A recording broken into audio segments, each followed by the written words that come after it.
ఏటా లక్షలాది మంది ఎదురు చూస్తూ గిరి ప్రదక్షిణ చేస్తే భూ ప్రదక్షిణ చేసినంత పుణ్యమని నమ్ముతారు భక్తులు.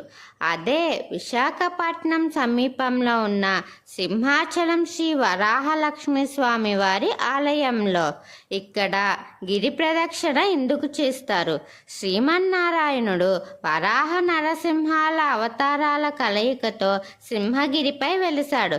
ఇక్కడ వరాహ రూపం శ్వేతవరాహం. ఇది వైవస్తవ మన్వంతరం. దీనికి అధిపతి శ్వేతవరాహ స్వామి అట. ఈ మన్వంతరంలో ఉన్న మనందరినీ కాపాడేది ఆయనే కాబట్టి ఆయన వెలసిన సింహగిరికి ప్రదక్షిణ చేస్తే మన కోరికలు నెరవేరుతాయని క్షేత్ర మహత్యం చెబుతుంది.